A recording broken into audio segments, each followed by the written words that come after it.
When she came up with Brexit means Brexit, she even got that wrong.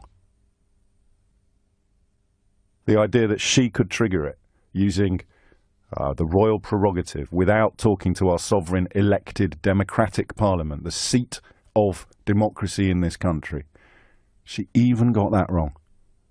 All of the advisors, all of the campaigners, all of the geniuses who've been lying through their teeth for the best part of this year, they couldn't even come up with a fatuous slogan to describe what was going to happen next without effectively breaking the law of the land or acting in direct contravention of the law. Do you want to hear the relevant bit? Because you're going to get a lot of crudola in the course of the next few hours. You're going to get a lot of people throwing all sorts of nonsense at you. I don't think you'll get many people with their eyes open and their fingers nodding their ears saying, "You lost, get over it," to people who seem upset by this judgment. "You lost, get over it." I mean, that would be ridiculous to go down that route of criticism, even though so many people on the other side of the argument have seemed to find it an attractive path. Here's the crucial bit of the judgment. These are the things that I think proper journalists should be giving you, the actual nuts and bolts of reality rather than the fatuous headlines and the meaningless opinions. In what is still the leading account, an introduction to the law of the Constitution by the constitutional jurist Professor A.V. Dicey, he explains that the principle of parliamentary sovereignty means that Parliament has, and I quote, from page 38 of the 8th edition published in 1915, if you really want to know, "Parliament has the right to make or unmake any law whatever, and further, that no person or body is recognised by the law as having a right to override or set aside the legislation of Parliament. Just when you think our country cannot get any more bonkers, we discover that all the people who've been bleating about parliamentary sovereignty for the whole of 2016 don't know what it means.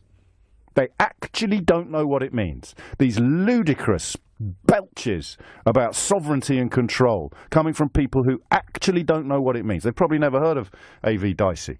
Amongst other things, this statement there, this simple precedent there, has the corollary that it cannot be said that a law is invalid as being opposed to the opinion of the electorate. It doesn't matter about referenda, because as a matter of law, and I quote again, the judges know nothing about any will of the people except insofar as that will is expressed by an act of Parliament. Cameron didn't think this would come back to haunt him because he didn't think he'd lose. You cannot enact a law unless that will of the people is expressed by an act of Parliament, and would never suffer the validity of a statute to be questioned on the ground of its having been passed or been kept alive in opposition to the wishes of the electors. So now you know, okay?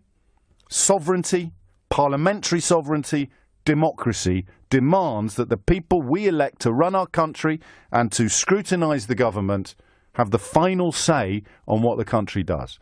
And if you're still clinging to the notion that you voted to leave the European Union in possession of anything that even remotely resembles the facts, well, I can't help you. You need to listen to someone else. You really do. I mean, go and put on some propagandist. Because if you think you voted in possession of truth, honesty and facts, then you're a banana. Whether you're a bent one or a straight one is a conversation for another day.